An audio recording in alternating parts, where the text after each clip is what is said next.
Hi, my name is Maria Victoria Bravo, and I'm here to talk about my research proposal called From Public Participation to Implementation, How Citizens Shape Community Development. So, this will look into the influence of public participation in community development, particularly on urban and regional planning initiatives. So first, we must understand what public participation is and what it involves. So public participation includes facilitating the involvement of those potentially or affected by or interested in a decision. So the process sometimes involves public consultations wherein feedback from citizens are generated to improve a certain project, policy, or program.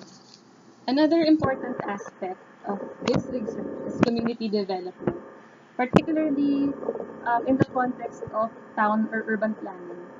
This process usually involves identifying and regulating the proper land uses and the built environment in a town, city, or province. In the Philippines, a town or city's plan is documented through a comprehensive land use plan or the CNP. This document serves as the main guide of local government units for identifying boundary lines between other cities.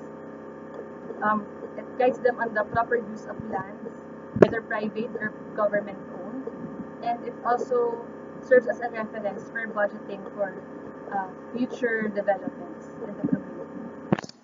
So public participation is important in community development because it allows um, the planners, the decision makers, especially the citizens or the stakeholders, to have a, to identify the issues and exchange views on a continuous basis. So there's a continuous dialogue and communication also.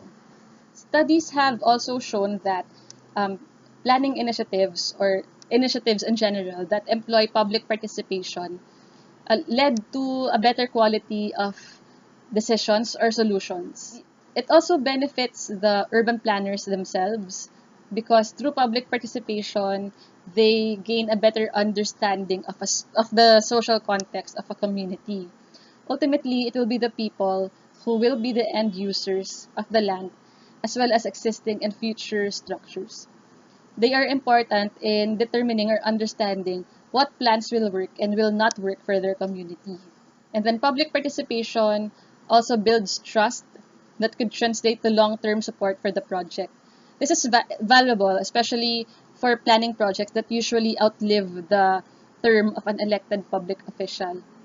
So, according to some studies, gaining people's trust and support ensures that the project will be received well without conflict or delay, or with little conflict or delay that can potentially harm the project implementation. So aside from benefiting the planners and decision makers, of course, public participation also benefits the citizens themselves. It allows them to appreciate their community on a larger context. It also helps them gain a better understanding of how government works and how decision making is arrived. Access to information and providing a platform for discussion engages the public to participate in the process. Public participation also instills a sense of pride in a community. It brings people together towards creating solutions to their own problems. The process eliminates the concept of entitlement, according to PLANAC, which is an international NGO, because community development is arrived through an active participation of the citizens instead of them just passively waiting for aid to come from a third party. Although documentation of public participation and initiatives that are similar to that is abundant, not much has been done to understand how citizens' voices shape or influence the development in their respective communities. There is also little information on determining how much of the people's input end up actually being implemented. This is because most studies only evaluate the processes involved in a public participation. Outputs, outcomes, and impacts need to be further evaluated or studied. PLANAC also adds that there is difficulty in assessing the contribution of citizens to the decision making because participation is hard to quantify.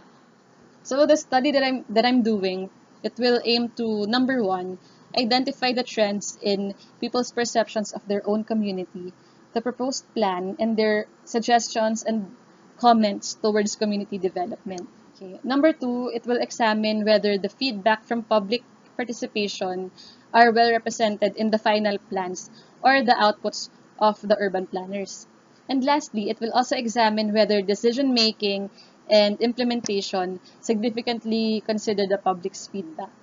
So, in other words, the study will look into the particular influence of citizens to community development, specifically to urban or town planning initiatives. It will link the mutual agreements reached by the three parties or these parties involved and the quality of the collective action undertaken, whether it represents the voice of the people.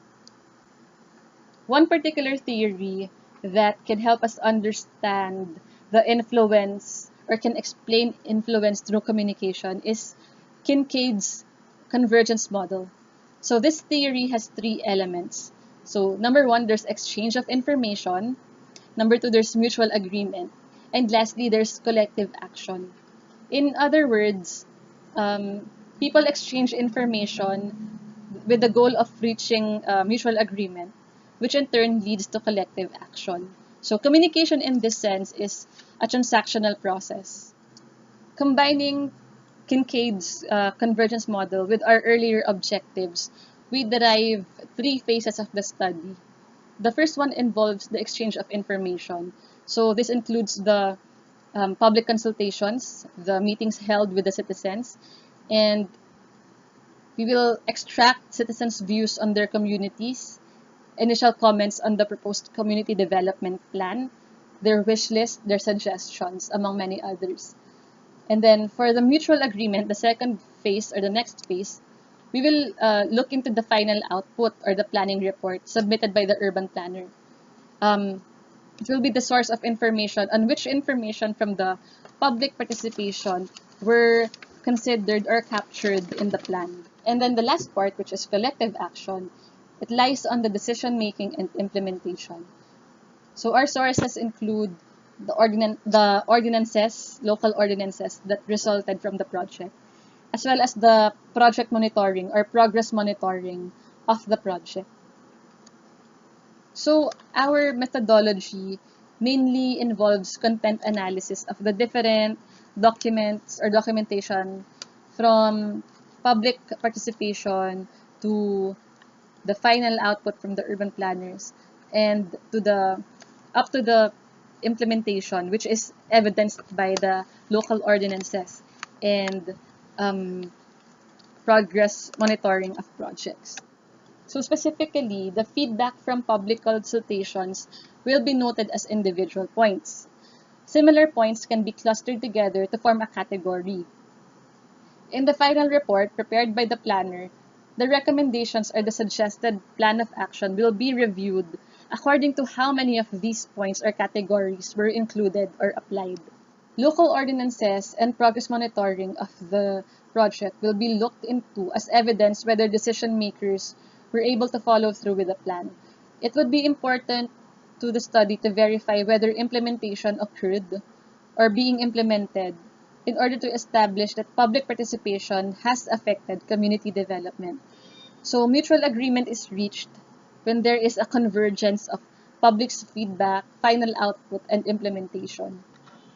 Interviews with urban planners, key informants from the stakeholder side, as well as local government officials involved in the project will be done to supplement the information generated from the content analysis. So I hope you were able to gain a general understanding of how the research proposal will go, and I look forward to your feedback. Thank you.